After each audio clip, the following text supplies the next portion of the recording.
गत 6 माह से कोटा दक्षिण नगर निगम में कांग्रेस पार्षदों के साथ नगर निगम में दुर्व्यवहार किया जा रहा है। अधिकारियों से बात की जाती है तो वो कहते हैं कि हमारे ऊपर राजनीतिक दबाव है कांग्रेस पार्षदों के वार्ड में इस तरीके का करने के लिए। नमस्कार, मैं हूं टीना और जननायक में आप सबका स्वागत है। शासन चाहे बीजेपी का हो चाहे कांग्रेस का, उसका असर सरकारी विभागों के कर्मचारियों और अधिकारियों पर तो दिखता ही है।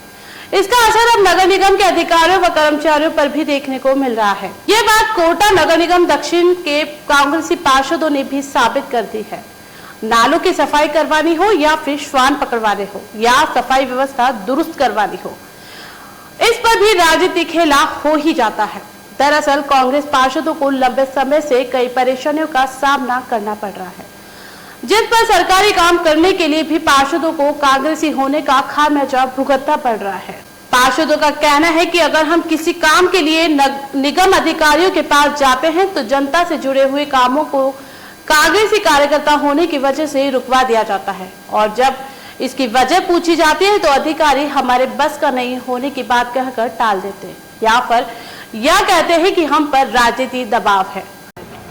गत 6 माह से कोटा दक्षिण नगर निगम में कांग्रेस पार्षदों के साथ नगर निगम में दुर्व्यवहार किया जा रहा है।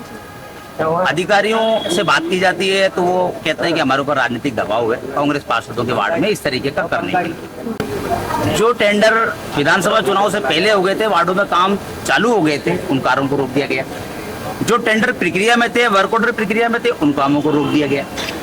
पार्षद यदि अपने वार्ड की कोई समस्या लेके अधिकारियों के पास जाता है तो वो आनाकानी कर देता है, अनभिज्ञता कर देता है और कहता है कि हमारे ऊपर प्रेशर है, अभी कुछ नहीं करना।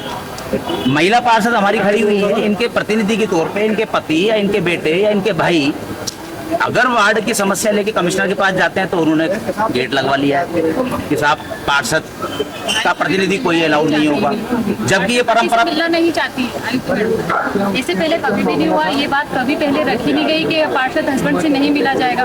इस बार ऐसा हुआ है कि आयुक्त मैम ने साफ मना कर दिया कि पार्षद हस्बैंड से नहीं मिला जाएगा। ये तो बहुत गलत बात है।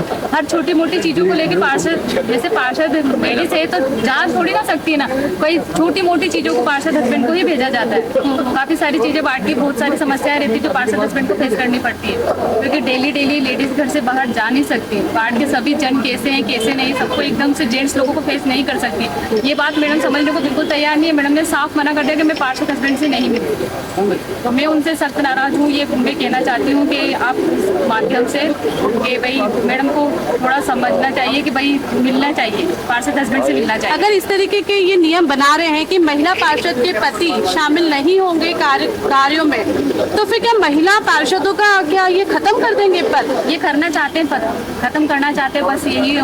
क्या इसमें भी पॉलिटिक्स हो रही है? इसमें पॉलिटिक्स हो रही है, बहुत जबरदस्त पॉलिटिक्स चल रही है। कांग्रेस सरकार में तो चीज नहीं थी। कांग्रेस सरकार में तो इस तरीके से कभी परेशान नहीं किया। कांग्रेस सरकार में तो चाहे कांग्रेस का हो या बीजेपी का हो या निर्दलीय पार्षद हो, सबको समान रूप से देखा जाता था, सबके साथ समान रूप से व्यवहार किया जाता था। लेकिन बीजेपी सरकार जब से आई है तब से कांग्रेस पार्षदों को जानबूझकर टारगेट किया जा रहा है। सवाल यह है कि जनता से जुड़े हुए मुद्दों पर आखिर राजनीति क्यों हो रही है? क्या कोटा में भाजपा नेता अधिकारियों पर इतने हावी है कि सरकारी महकमे में भी उनका दबदबा है? अब तो हालात ऐसे भी हो गए हैं कि कांग्रेस कार्यकर्ताओं को भी एक ही रास्ता नजर आता है कि बीजेपी का दरवाजा खटखटाना पड़ेगा अगर कोई सरकारी काम कराना है तो। वही हाल आम जनता के भी कुछ ऐसे ही बयां करते हैं। अगर कांग्रेस पार्षद के माध्यम से कोई भी आम नागरिक जाता है तो उनके कामों को भी नियमों की आड़ बताकर रोक दिया जाता है। इसी बात को लेकर आज कांग्रेसी पार्षदों ने जिला कलेक्टर को अधिकारियों पर काम रुकवाने का आरोप लगाते हुए उन्हें ज्ञापन सौंपा है।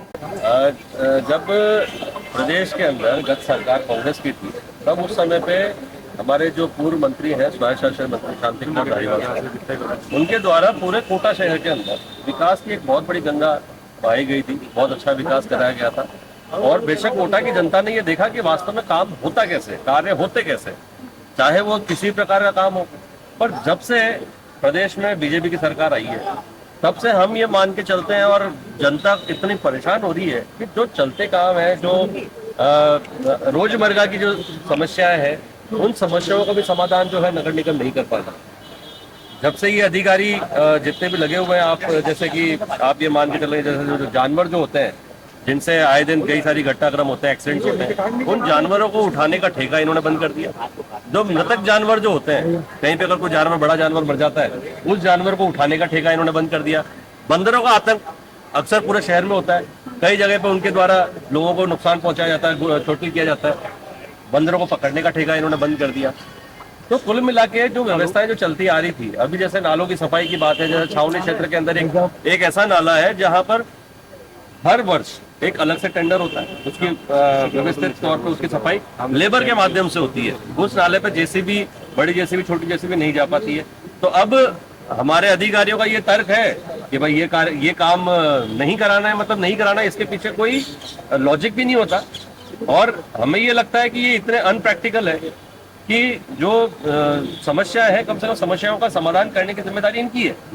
आज पब्लिक जो है एक अधिकारी के पास जाने से ज्यादा बेहतर और एक जनप्रतिनिधि के पास जाना ज्यादा ठीक समझती है, क्योंकि और कंफर्टेबल समझती है। इसीलिए लोग हमारे पास आते हैं, जनप्रतिनिधि पार्षदों के पास में, मेयर। अधिकारी लोग काम क्यों नहीं कर रहे? बेशक हमें ये लगता है कि इनके पास निर्देश ही ऐसे हैं। भाई सीधी सी बात है कि जब सरकार जब पहले कांग्रेस की थी, तब अधिकारी सारे अच्छा काम करते थे, तभी कोई दिक्कत ही नहीं आती थी कामों में।